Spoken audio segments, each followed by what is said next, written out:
Hey everyone, and welcome back to my channel. Today we're going to be doing my 20-week update. This is definitely late, so I'm almost going to be 23 weeks. So we're basically just going to do an overview of from 20 weeks to 22 weeks, or through 22 weeks. So, and I just put lotion on, so if you see me like rubbing my hands, I'm sorry you guys. So if you are not new here, then you've probably already seen my preterm labor video. If you have not, I will link that in the iCard and down below. You might want to watch that before you watch this update, just so you know what's going on in order. We'll recap that a little bit, but basically what happened was 21 weeks, I went to my doctor's appointment, which was scheduled for 12:20, I think. Got there at like 15 minutes early, and they were having problems with their system that day, so I didn't even get back into seeing my doctor until like 1 o'clock. And I had started having contractions at 11 o'clock that day, so I got in there and my doctor checked my cervix. She said my cervix was closed, but she wanted to have an ultrasound done. She wanted me to go to labor and delivery and have an ultrasound done of my cervix to make sure it wasn't shortening with the contractions. So long story short, I was there for, I don't know, all day, like 8 hours, I think, 7 or 8 hours. And they sent me home with preterm labor medication, which is called Procardia, the one I'm taking anyway. And it's not like an everyday thing. I don't have to take it every day. I only have to take it when the contractions start. So I've had, since my hospital labor and delivery scare, I have had 2 days where I've had major contractions. I don't like taking the medication though. Like, I like to wait till the very, okay, they're not going away for hours, kind of thing. Because I don't like the way they make me feel. They make me feel very drowsy, like I need to fall asleep. They make me feel like my heart starts racing. It gives me a lot of anxiety. And if my husband's not here and I'm watching my kids, like, that's not how I want to feel when I'm watching my kids. And I obviously can't just go to sleep, like, just because the medication makes me sleepy. So I do everything, obviously, before I have to take that medication, but I do have to take it if my contractions become consistent. So anyway, that's the update on that. I haven't had any ongoing hand motions, ongoing contractions in the last week. I do get them a lot, but not consistently to where I feel like, okay, like my labor is starting up. But let's see. So kind of going back a little bit, I had my 20-week ultrasound done, and we got pictures of the little guy, and so I'll show you those pictures now. They are so cute. He's definitely put on some weight. Now, these were done at 19 weeks and 6 days, and he is a little mover, you guys. He will not stop moving. Any ultrasound we've had done, he won't stay still. For them, he likes to hide his face right behind the placenta. So it's really hard for them to get a good shot of his face. They end up having to turn the dial, and it starts taking away his features, and he kind of looks more like a little skeleton. But he's so cute. He looks bald, which is unusual for my kids. I don't know when their hair starts growing, but both of my girls have been born with a full head of hair, and so if he comes out bald, it's going to be totally weird.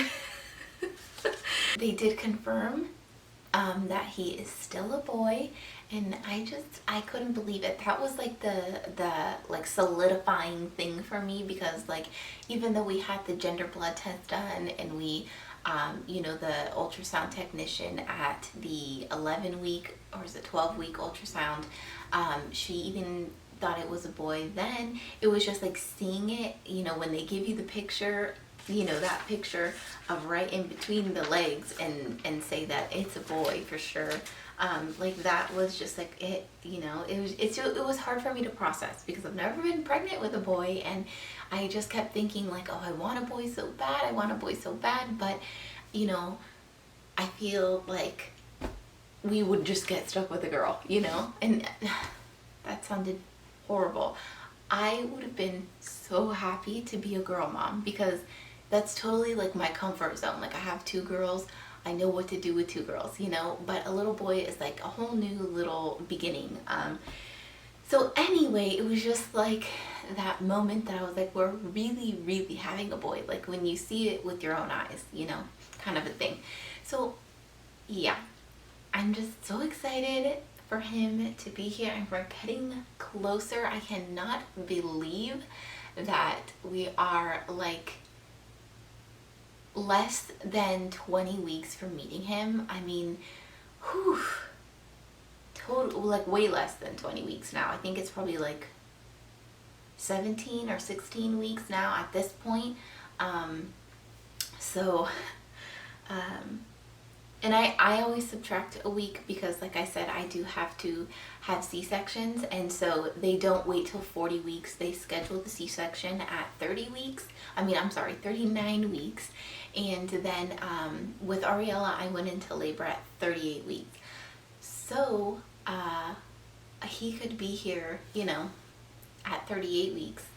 Oh my gosh, which would be pretty scary because we have to make plans for people to come and stay with the kids while we go to the hospital, because we literally don't have anyone here to watch our kids. Like I don't even have a neighbor I could call and be like, I'm in labor, can you come watch the girls? Like I am the shyest person, and it's really hard for me to open up to people and like you know, like make friends. And it's like not that I don't want to be friends, it's just so hard for me to like just spit it out and be like, hi, you know, like let's be friends, you know, kind of a weirdo.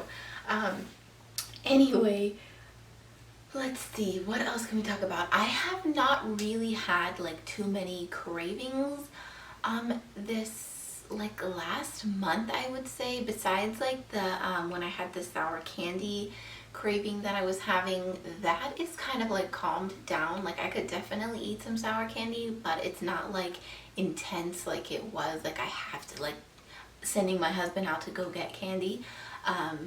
That hasn't been happening lately. We did get rid of that infection that I had, I think that I talked about in my last update. I don't remember what I said in my last update. I can barely remember what I had for dinner last night, you guys. The pregnancy brain is real. I am out of breath all the time. I'm forgetting things all the time. What else? My feet hurt really, really bad. Like, I can be up for a few hours, like running around doing things, and my feet will be killing me by the end, like not the end of the day, but like within a couple hours, my heels are just like throbbing, like sit down, you need to chill out, you know. What else? I forget what I usually talk about. I feel like it's been a while since I've done one of these, which it really hasn't, because I think I just did one at 18 weeks. I can't think of anything. My mind is like blanking. I need more caffeine today. I had a half a cup of coffee this morning, and I feel like I am just so tired. Ariella woke up really early this morning. She woke up at like around 6 o'clock, and she usually does not wake up that early, so I'm like really tired. Just trying to keep going. But let's see. So they said that when they did the ultrasound, they said that the baby was looking a few days behind, which doesn't surprise me. I mean, it only surprises me because they were saying that he was up to date, up to his dates, and that he was actually like a little bit ahead of his dates. But when they did the ultrasound for the cervix and everything like that, they said he was a few days behind. But they weren't going to move my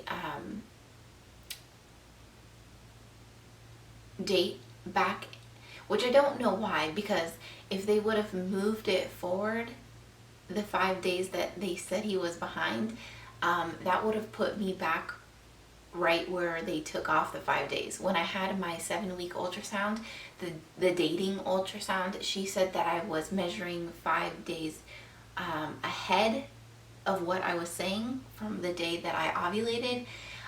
So I think that she was maybe off, because they were saying he's 5 days smaller than what they're thinking, or what, you know, what we've been going off of, but they weren't going to move it. So, and I didn't say anything. I didn't say that, you know, it's not that big of a deal to me, honestly. I mean, if he is 5 days behind, then,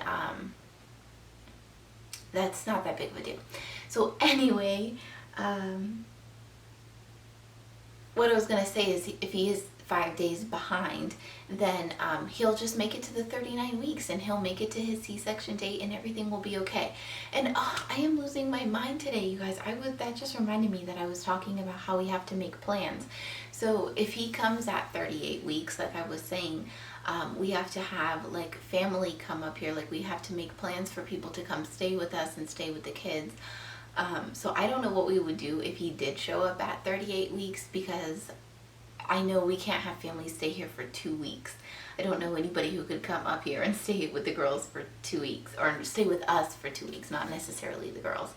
I'm getting totally ahead of myself. Here we are doing our 20-week update, and I'm like rambling on because my mind is like so tired and exhausted.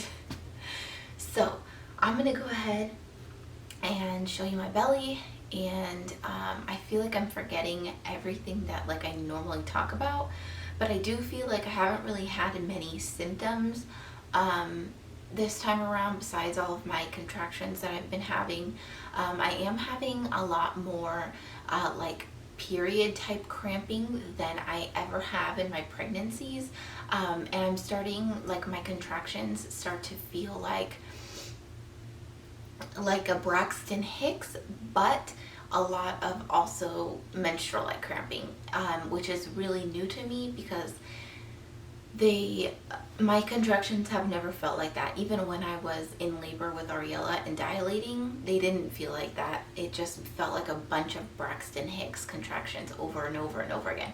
And then the pinching feeling in the cervix, and I've been getting that lately, which that worries me a little bit. So in next appointment, I'm going to talk to my doctor about it, which I don't think is for like another week, but it's not happening so consistently that I feel like I need to call. It's like every once in a while, which could be totally normal, but again, this is my 3rd pregnancy and I've never experienced that before.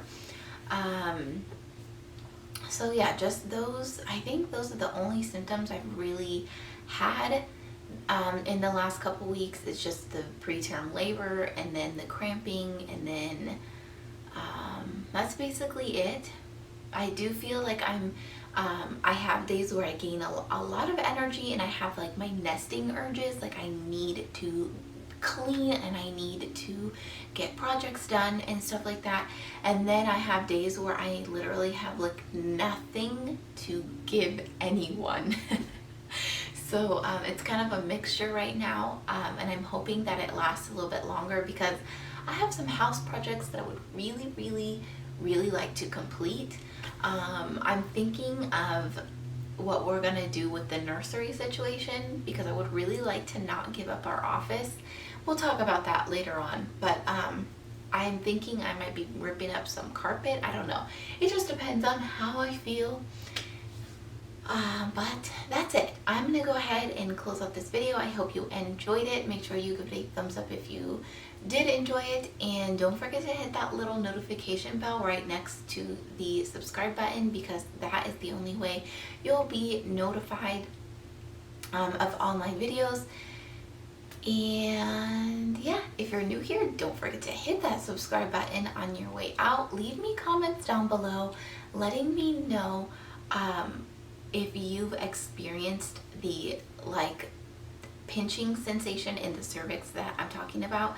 That way I can have a little bit of reassurance that I'm not the only one who has dealt with that during pregnancy, and it would give me a little bit more reassurance knowing that it's not my cervix actually dilating. So alright, I love you guys, and I'll see you in my next one. Bye.